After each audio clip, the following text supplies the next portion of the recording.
All right, today class, we're going to be introducing our free enterprise course. Show of hands, how many of you have any idea what free enterprise is about? What do you think it's about? Money. Money. What else? Business. Business. What else? Like the specifics of money, spending money, how you get money. Budgeting. In the right area. What else? Anything other than what they said? Kyrie? Marketing, the economy. Credit and debit. Credit and debit. Y'all are on point today.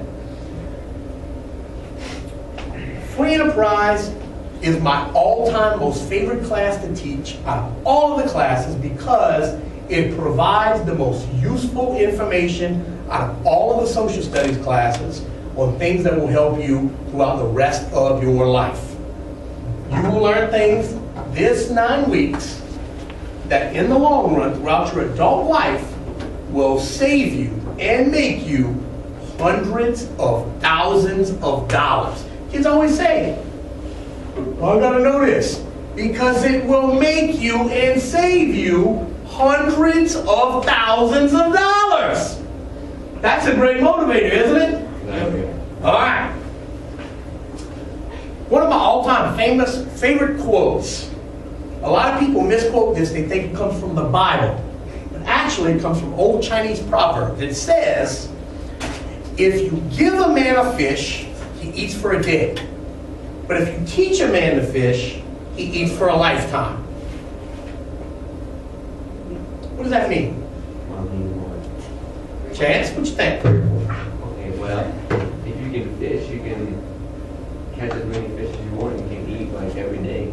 But if they just give you one fish, that's just one meal. It's just one meal. It's not going to last. You become dependent. All right, let me throw a monkey wrench. Let me throw y'all a curveball here. What happens if the person giving you the fish or the person teaching you how to fish doesn't take into account whether you like fish or not? You're screwed. Learn how to hunt. But should you have a say-so in what you're learning how to do? All right. The reason I'm talking about fishing and hunting and meals is because we're going to be talking about basic economics. And there's two basic economic theories here in the United States that people subscribe to. And they're kind of put forth by the government because the government ultimately will control the economy of a country. In the United States here, there's two philosophies. They're called basically trickle-up economics and trickle-down economics. And they are two opinions. There's no right way, there's no wrong way. But ultimately, who knows what is the only way governments can get money to spend on stuff? Carrie? Taxes. So as a government, they want to provide us with an economy where we make as much money as possible because they want to be able to get as much taxes as possible. So they kind of have to run taxes like a business proposition, per se. For instance, let me throw this question at you. And this one normally will divide the class. Who's better with money? Rich people or poor people? Poor. Why do you say poor people? Rich people. Because they know how to what? They know how to, like, budget. They know how to budget and stretch a dollar is where you're going? All right. Kate, what do you say? I said rich people. Why do you say rich people? They got a lot of money, they probably invested in something. So that's why. Because by being rich shows that they were successful by handling money. Zach, what you think? Is like kind of all over. Because like some people can have a better paying job and they could get more money that way. Okay. Not so much investing. Dakota, you had something? Karen? Like, it could go both ways because poor people, they know how to stretch a dollar, but I mean, rich people are rich for a reason. I mean, they could be rich. I mean, it could be like inherited rich. If it's like that, then probably not, because if you didn't work for it, you don't really respect the money or something. So you're just gonna kind of spend it how you want. I think what Carrie's saying, Chance, I'll get to you in 1 second, is you can't stereotype it. Are all rich people good with money? No. No. Are all poor people good with money? No, it varies. It's hard to stereotype. Chance, what did you want to elaborate? I want to say that, like what you were saying, that it didn't depend on the person. It was just, some rich people might be reckless because they got so much money, but then some rich people, they might save it and be tight with their money even though they are rich. And the same goes with the poor. Explain, elaborate on reckless. What you mean by reckless? They might just go buy like a really expensive car just because they wanted an expensive car, or I don't know. But if somebody's making $50 million a year and they go spend $20,000 on a car, Well, that's not- is that the equivalent of, say, me on a teacher's salary buying a hamburger? Can be. I mean, it depends on how you spend it and how like responsible you are. It depends on how responsible you are. Let me tell you a little bit about the different philosophies and how they work, the different theories. Trickle-down economics is of the opinion that rich people are rich for a reason. And they're rich because they're very good with their money. So say Cade makes $50 million a year. You know what we're going to do? We are going to only tax him, say, $5 million of that. We're going to let him keep $45 million because we know that realistically, is there much difference between 50 million and 25 million? Not really. You could spend 25 million in a year if you wanted to. So what's the difference if you got 50 million a year or 25 million a year? Either way, you're set. But we're going to let you keep 45 million out of your 50 million because we know you're good with money because you're rich.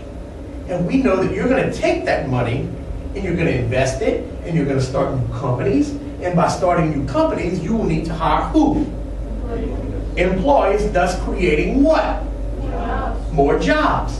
When people have jobs, Better economy. then we have a better economy, and those people that have jobs, we can now tax them. So you will create all these jobs because you're good with money.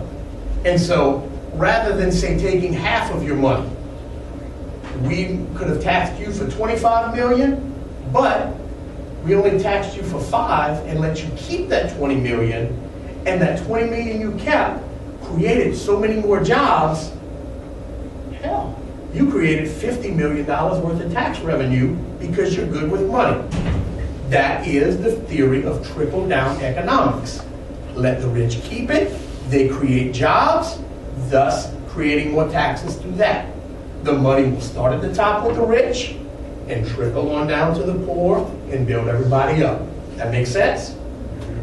Now, trickle up is of the differing opinion.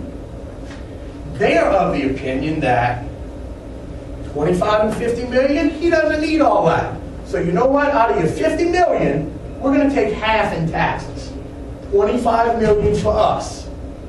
And we're going to say somebody like Eli and Siobhan and Ashlyn, they're all working minimum wage jobs. $7.25 an hour, $7.25 an hour, $7.30 an hour. You've been there longer. How about that? You get to tell them what to do. That's what cashier. I know, that's minimum wage, $7.30, $7.25. How hard is it to work 40 hours a week, $7.25 an hour, and have a house, a car, electricity, buy food, and raise a family? It's not gonna add up. It doesn't add up. You need to have better paying jobs. So you need to have 2 part-time jobs. So here's my question, Eli. If you're working 40 hours a week at this job for minimum wage, and working an additional 30 hours a week at another minimum wage job, is there any hope for your future of gaining, say, a higher level of pay? Or are you pretty much maxed out? I don't know, you could be a lot of money away, but you might be able to work your way up in like a store if you're working on something like that. If you're working in a store, they're going to promote someone with a higher education or someone with a lesser education? Higher education. Let's say you screwed around in high school. You dropped out. You don't have your diploma. But if you're working 70 hours a week, when do you work on your GED? You can't. Let's say somehow you graduate high school, but you're still trapped in that minimum wage job. How do you get a college degree? Can you pursue a college degree and work all those jobs? It doesn't happen. So here's what trickle-up economics is. We take half of Cade's money, because he can afford it, and what we do is we're going to invest it in you. We're going to give you a Pell Grant. We're going to pay you tuition. While you're in school, we're going to give you some money to help buy food. We're going to pay you rent. So over the 4 years, we're going to take Cade's money and invest it in you. Oh yes, we're investing in Cade. You got 25 million, you're good. Now after 4 years, what kind of money is Eli going to be able to make? Sure, but like, he won't, like, he'll be so used to other people paying for his bills and everything that like, he won't really have any responsibility, so he won't know how to handle money. You're saying he becomes dependent if we give him a fish. Exactly. Okay. So he won't know how to handle the money. But we're teaching him how to fish. Yeah, but that's not really, because he's been paying his money, like, it's been paid for so long, he's used to it. Spending all his money is gonna have it different. Okay. It's because you're teaching him that everything he wants to. And here's the problem with these two theories. It doesn't work for everybody. There's always some gray areas in between. Is every person going to become dependent on that help? Or is everybody going to maximize it? But ultimately, the idea behind that theory is Eli gets educated.